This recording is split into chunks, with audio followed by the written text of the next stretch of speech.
Hey everybody, it's Pam with Silver and Sparkles, and yes, I have a bunch of fun ribbon sitting here on my desk. So I love using dyed seam binding in my projects, and I mentioned I needed to make some more and got a request to show you guys. So this is just like the easiest project. So this is the seam binding that I usually get. I'll link it for you guys. I get it on Amazon. You know, there's lots of options though. I think the biggest important piece though is you get something that is 100% rayon. Okay, this one is 14 millimeter, which is basically a half an inch. There's other widths.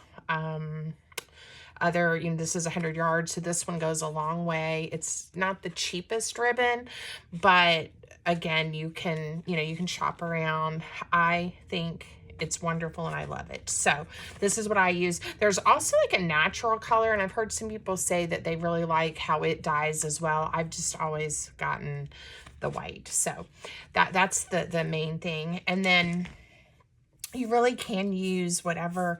I just use ink pads. So I have a whole big collection of ones that I've had for years, and I use those. I've also used the Distress inks and the oxides. So just play around and with whatever you have and then see.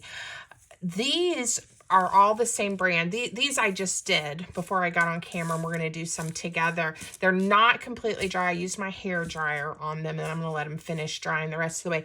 These I completely air dried.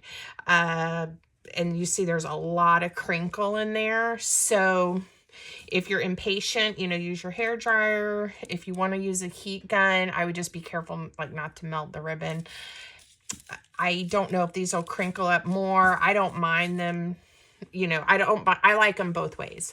So anyway, I just kind of wanted to show you the difference though. This is what I have left from the last time I did a big session dyeing ribbon. So these have been dry for a long time. Okay, I'm going to set them aside. Let me get these out of the way, and we're going to do some fun colors too. Let me just drop these so they can keep drying. And again, you really can just leave them to dry if you want to. I do that a lot. I'll dye and then I will leave them overnight or whatever. I'm just kind of loosely laying on parchment paper, and that's what we're going to use. Oh, and I was going to show you, I use like a half a sheet just so that I have plenty of room, and then to kind of lay it out. But I save these. So like this one I did yellow on. So I would probably do yellow or orange on this one again. And you can use them a few times. So, that's an option too. We'll use this one again. And I'll show you. So I wear rubber gloves because I don't like to get, the ink all over my hands. It's not permanent, and I can scrub most of it off, but, it kind of gets around your fingernails. Anyway, it's up to you. You do want to be careful, though, as you're working with different colors, to try not to, mix them up.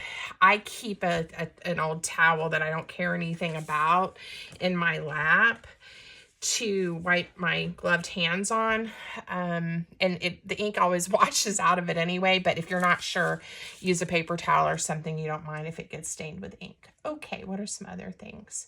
A bowl of water. You can see mine probably has a little teeny tiny pink. I had a pink ink pad explode on me.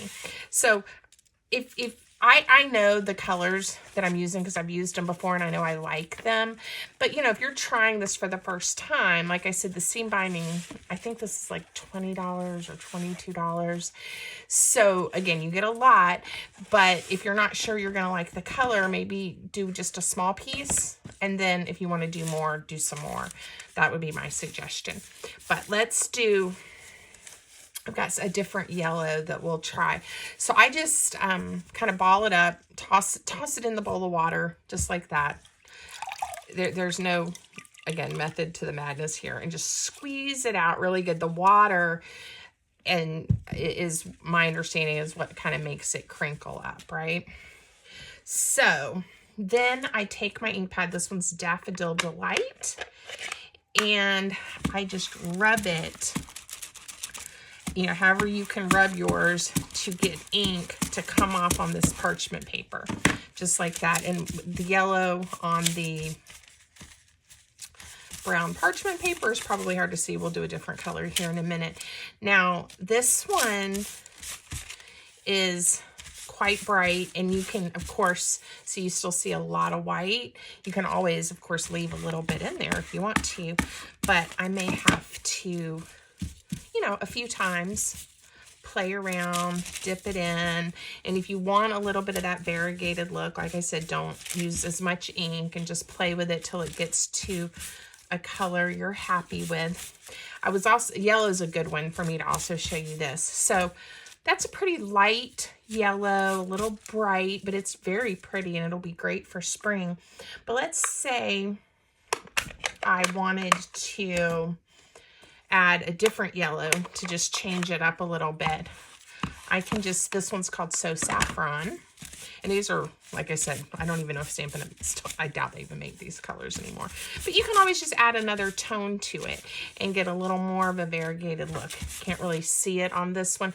When it dries, we might be able to tell. I haven't really done a lot with like trying to do like rainbow or a bunch of colors. I definitely could do like, I think a light pink and a dark pink, or a light yellow and a dark yellow, or like an orange, something like that.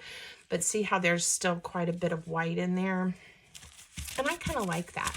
So I'm just going to, again, scrunch mine up.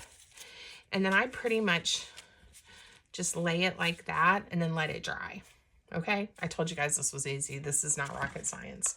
So I think the big thing is having the correct ribbon, and then also having, you know, the variety of colors that you want. So let's do a brighter color, make it a little bit easier for you guys to see. And again, if you have colors you know you work with a whole lot, you know, you can do a nice big pile at once. If you, you know, I use a lot of greens, a lot of blues, a lot of pinks. Let's try this one. It's called Bermuda Bay, and I am fighting with my ink pads. Okay, this one's going to be fun. So you can see how the ink lays down. Oh, and this is definitely parchment paper. It is not wax paper. So, you know, I don't know if wax paper would work. I've never used wax paper. I will say again, though, if you're going to do that and then you're going to use a hairdryer, so then be careful because you don't want to, like, the wax to melt on your ribbon. Look at that. That's so pretty. So I've been working on my new paper kit, and it's about ready. I'm hoping to maybe even film a video with it today. If not, I'll get to that tomorrow, so it'll be up in the next day or so. And I did pick a name from a suggestion, but I'll wait and reveal that when I show you guys paper. The reason I brought it up is this will be super pretty with some of those and some of the pinks too. Okay, fun. All right, so you see kind of the color it is now. When it dries, it does change just a touch, but let's get a little more on there. And so you can keep going and get a much more vibrant color, and you can keep going and get it all the way through your ribbon, or you can do what I'm doing and leave it where we've got some dark little sections. We have some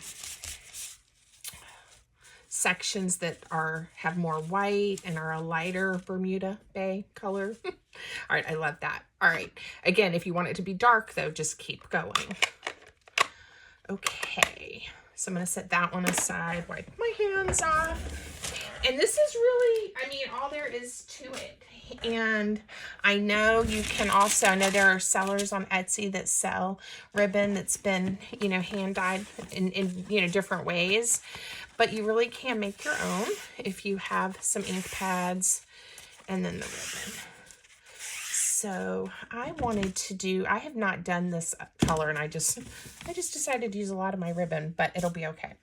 We're gonna try, this one is called Baked Brown Sugar. I craft with so many neutrals, I thought maybe I should try to get myself a nice brown color, because you know, I use a lot of, you know, walnut stain, vintage photo stain. I like to craft with the twine and that neutral Sari silk ribbon, and I've never thought to try to do a neutral or a taupey or a brown kind of color ribbon. So let's see, it's very brown. Let's just see what happens. You have to let me know if you like this one or if you think the other colors. And of course, you know, it really depends then on the project too, right? Because you might say, oh, I love the blue, I love the pink. But if you wanted a neutral piece of ribbon, you know, maybe this would be something we would turn to. I think my thing is it the color brown that I like. And I'm going to have to probably see what happens when it dries. I don't think I want to go any darker. I think it's going to, again, it's on the brown paper, and I have these lovely blue gloves on. But I think it's going to turn kind of into a taupey kind of color. What do you guys think? All right. But again, you're only limited by the color ink pads you have. So that's it. I hope you liked this one. This was a request from Denise. So Denise, I hope you've watched and that you like it. And you'll be inspired to try to do some of your own. Like I said, I'll link the ribbon that I use in case you want to check that out on Amazon.